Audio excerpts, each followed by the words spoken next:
Shalom dan salam sehat selalu. Selamat berjumpa kembali melalui renungan harian Selasa 2 Februari tahun 2021. Bacaan kita hari ini dari Kitab Bilangan pasal 22 ayat 21 sampai 35. Sebelum membaca dan merenungkan firman Tuhan, mari kita mohon bimbingan dan tuntunan Roh Kudus. Kita berdoa. Ya Roh Kudus, terangi hati pikiran kami untuk memahami firman-Mu saat ini. Sehingga kami sungguh-sungguh memahami apa kehendak Tuhan dalam kehidupan kami melalui firman-Mu hari ini. Ya Tuhan, pimpinlah baik hamba-Mu yang akan menjelaskan pun segenap umat-Mu dimanapun mereka boleh mendengarkan firman Tuhan ini. Berbicaralah ya Tuhan, kami telah sedia mendengar. Di dalam Yesus Kristus, Tuhan kekuatan kami selalu berdoa. Amin. Bilangan pasal 22 ayat 21 sampai 35. Keledai Bileam dan malaikat Tuhan. Lalu bangunlah Bileam pada waktu pagi. Dipelanainyalah keledainya yang betina dan pergi bersama-sama dengan pemuka-pemuka Moab. Tetapi bangkitlah murka Allah ketika ia pergi, dan berdirilah malaikat Tuhan di jalan sebagai lawannya. Bileam mengendarai keledainya yang betina, dan 2 orang bujangnya ada bersama-sama dengan dia. Ketika keledai itu melihat malaikat Tuhan berdiri di jalan dengan pedang terhunus di tangannya, menyimpanglah keledai itu dari jalan dan masuk ke ladang. Maka Bileam memukul keledai itu untuk memalingkannya kembali ke jalan. Kemudian pergilah malaikat Tuhan berdiri pada jalan yang sempit di antara kebun-kebun anggur dengan tembok sebelah menyebelah. Ketika keledai itu melihat malaikat Tuhan, ditekankannya dirinya kepada tembok, sehingga kaki Bileam terhimpit kepada tembok. Maka ia memukulnya pula. Berjalanlah pula malaikat Tuhan terus dan berdirilah ia pada suatu tempat yang sempit, yang tidak ada jalan untuk menyimpang ke kanan atau ke kiri. Melihat malaikat Tuhan meniaraplah keledai itu dengan Bileam masih di atasnya. Maka bangkitlah amarah Bileam, lalu dipukulnyalah keledai itu dengan tongkat. Ketika itu Tuhan membuka mulut keledai itu, sehingga ia berkata kepada Bileam, "Apakah yang kulakukan kepadamu, sampai engkau memukul aku 3 kali?" Jawab Bileam kepada keledai itu, "Karena engkau mempermain-mainkan aku. Seandainya ada pedang di tanganku, tentulah engkau kubunuh sekarang." Tetapi keledai itu berkata kepada Bileam, "Bukankah aku ini keledaimu yang kau tunggangi selama hidupmu sampai sekarang? Pernahkah aku berbuat demikian kepadamu?" Jawabnya, "Tidak."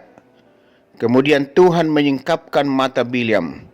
Dilihatnyalah malaikat Tuhan dengan pedang terhunus di tangannya, berdiri di jalan.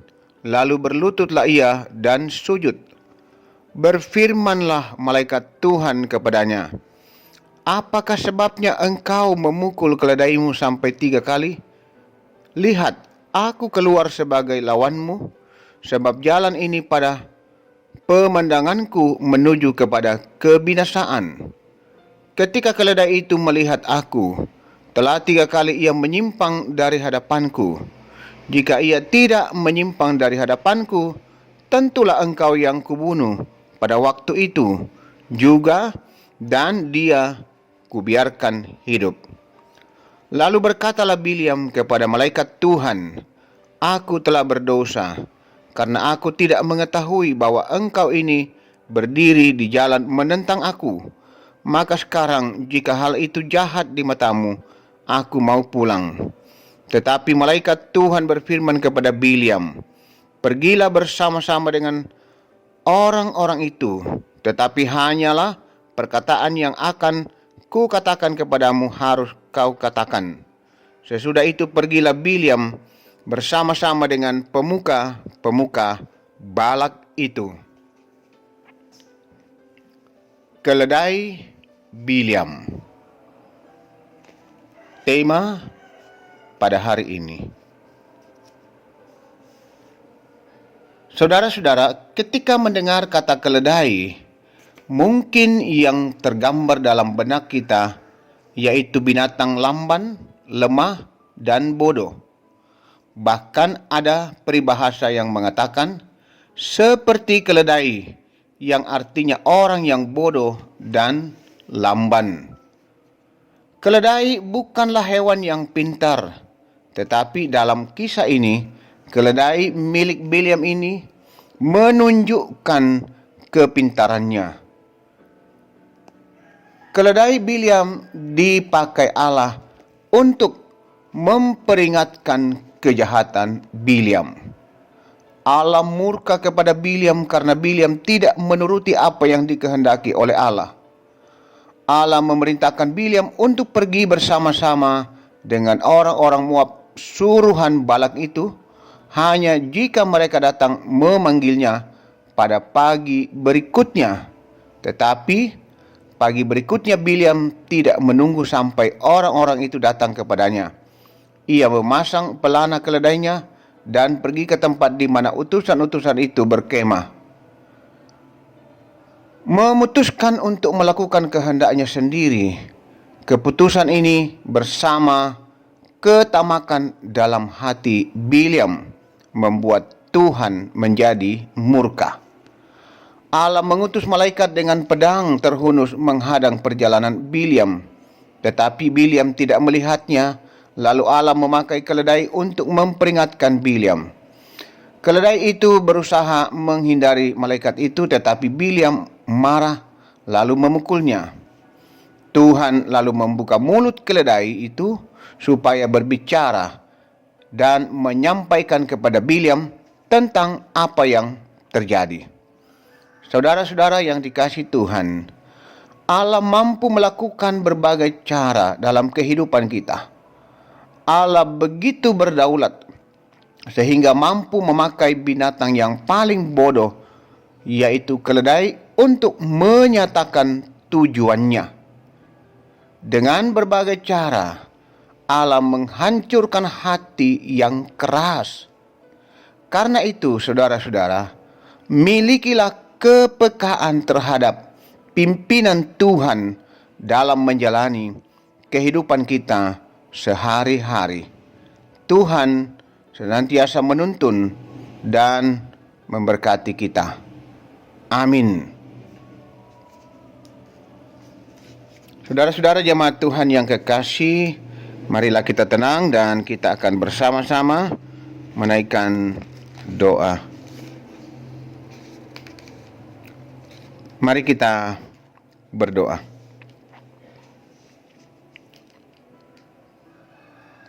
Tuhan, seringkali kami menyadari bahwa kami berjalan di jalan yang tidak Engkau kehendaki. Bahkan tidak jarang kami seringkali mengeraskan hati, seperti Bileam. Firman-Mu hari ini mengajar kami, menuntun kami, menegur kami, supaya kami di dalam menjalani seluruh hidup dan kehidupan ini selalu peka, tanggap akan kehendak Tuhan yang harus kami lakukan. Kami percaya dan kami aminkan Tuhan selalu menuntun dan mengarahkan hidup kami kepada kebaikan, kebenaran, dan semua itu karena kasih dan penyertaan Tuhan dalam hidup kami. Ya Allah Bapa Surgawi, berkati kami yang boleh menikmati firman-Mu hari ini. Roh Kudus kiranya menolong kami, memampukan kami untuk menghayati dan melakukannya. Ya Tuhan Bapa Sorgawi, berkati segenap persekutuan kami, di jemaat Tuhan, di jemaat Ramah. Berkati pelayanan-pelayanan di tengah jemaat ini Tuhan. Berkati persekutuan kami. Biarlah umat-Mu tetap semakin bertumbuh dan kokoh terus dalam iman. Tetap bersandar dan berseru hanya kepada Tuhan. Mampu memahami apa maksud dan kehendak Tuhan dalam setiap perjalanan hidup kami. Ya Tuhan, tuntun kami, bimbing kami. Berkati juga jemaat Tuhan dalam pelayanan-pelayanan, juga dalam pekerjaan dan perjuangan yang mereka tekuni. Semua yang boleh dijalani apa yang baik dan berkenan di hadapan Tuhan. Ya Tuhan, bukakan pintu-pintu berkat bagi jemaat Tuhan. Engkaulah harapan dan sandaran umat-Mu Tuhan. Berkati juga dan bukakan jalan bagi jemaat Tuhan, umat Tuhan yang masih terus berjuang mencari pekerjaan. Pada waktunya Tuhan menjawab doa dan harapan mereka. Bapa Surgawi, kami juga terus berdoa untuk pembangunan. Biarlah tetap memberkati pada waktunya yang Tuhan perkenan bisa selesai. Ya Allah Bapa Surgawi, kami juga berdoa untuk jemaat Tuhan yang menuntut ilmu. Berkati mereka Tuhan. Biarlah mereka juga sukses dengan terus berjuang mengandalkan Tuhan. Demikian yang mencari pasangan hidup, arahkan mereka, tuntun mereka, karena kami percaya Tuhan selalu menyediakan. Tuhan memberi yang terbaik, sehingga mereka tetap setia hanya kepada Tuhan Yesus. Tetaplah terus menopang, menguatkan orang tua kami, para lansia, dalam menghadapi dan menjalani kehidupan. Engkau sandaran mereka, kekuatan mereka Tuhan. Ya Tuhan, kami juga berdoa untuk jemaat Tuhan yang boleh bersyukur. Tuhan memberkati apapun bentuk syukur mereka yang berulang tahun, rayakan dan mensyukuri ulang tahun perkawinan, dikaruniai anak, cucu, naik pangkat, lulus ujian, sembuh dari sakit, dan berbagai hal yang umat boleh nikmati. Tuhan, semua itu adalah bentuk pengakuan bahwa karena Tuhan, Engkau memberkati semuanya, menyempurnakan syukur sukacita umat-Mu. Ya Tuhan, kami juga terus berdoa untuk jemaat yang dalam duka cita. Tuhan juga kuatkan dan hiburkan mereka. Engkaulah kekuatan dan penghiburan sejati. Ya Tuhan Bapa Surgawi, juga kami terus mendukung dalam doa bagi jemaat yang dalam beban pergumulan sakit, juga para lansia, orang tua kami di rumah, dan jemaat yang menghadapi berbagai beban pergumulan hidup, baik itu ekonomi, pekerjaan, masalah rumah tangga, dan apa saja. Tuhanlah kekuatan umat-Mu, harapan dan sandaran umat-Mu. Tolong ya Tuhan. Bapa Surgawi, kami mendoakan saudara-saudara kami yang masih terus dalam perawatan. Tuhan lawat mereka, jamah mereka, pulihkan dan sembuhkan mereka. Kekasih kami, Nyonya Agustina Patongloan, Nyonya Dorce Tumembo, Jessica Palinggi atau Kiki, Bapak Julius Tari, Nyonya Rita Julius Tari, Bapak Anton Langke, Nyonya Juwaria Langke, Tristan dan Felin, cucu dari Bapak Joni Doa, Nyonya Eva Yanti Lantang, Nyonya atau Ibu Agustina Rumising, Nyonya Hermin Barang Ruse, dan saudara-saudara kami yang masih terus dalam upaya pemulihan di rumah. Tuhan juga tetap kuatkan mereka yang telah begitu lama dalam pergumulan karena kelemahan dan sakit penyakit. Kekasih kami, Bapak Ruben Randa, Nyonya CH Dengen, Nenek Bokok, Nyonya Matius Tururu, Nyonya Markus Pasa,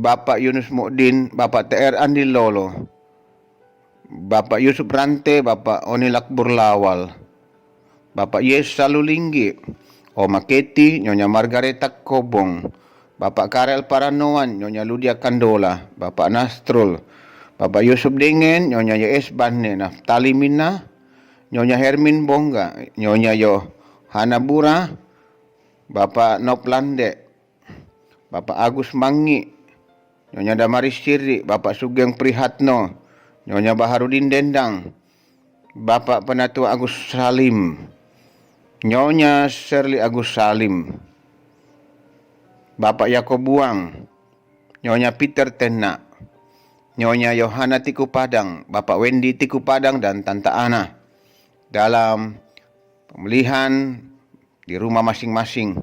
Tuhan lawat mereka, pulihkan dan sembuhkan mereka. Ya Tuhan Bapa Surgawi, kami juga mendoakan keluarga kami yang berduka, Bapak Frederick Bangalino bersama dengan anak cucu dari almarhum Bapak Alexander Bangalino atas meninggalnya Bapak Alexander Bangalino almarhum dan yang telah dimakamkan di Toraja. Demikian juga keluarga dari almarhum Bapak Dr. Ishak Pairunan. Tuhan kuatkan dan hiburkan istri, anak, dan seluruh keluarga yang ditinggalkan. Demikian juga kuatkan dan hiburkan kekasih kami, Bapak Taning, suami dari Ibu Atta Tumbo Alorante. Kuatkan bersama kedua anak kekasih atas meninggalnya almarhumah Ibu Irene Atta Tumbo Alorante. Ya Tuhan Bapa Surgawi, ke dalam tangan kuasa kasih-Mu kami membawa seluruh hidup dan kehidupan kami. Berkati juga bangsa dan negara kami Tuhan, utamanya dalam pemulihan, memutus mata rantai penyebaran virus corona, dalam perjuangan untuk memulihkan kondisi ekonomi saat ini. Ya Tuhan tolong, sehingga bangsa ini sungguh-sungguh boleh dipulihkan. Kami sebagai bagian dari bangsa ini boleh menikmati hidup yang tenang, aman, dan sejahtera. Berkati para medis, para juga pihak keamanan. Ya Bapa di surga, ini doa kami Tuhan. Ampuni dosa-dosa dan salah kami. Kami selalu berdoa, berserah, memohon dalam kuasa dan kasih Tuhan Yesus Kristus, Tuhan yang selalu menuntun setiap langkah hidup kami. Amin. Demikianlah renungan kita pada hari ini. Selamat beraktivitas. Tuhan selalu memberkati kita.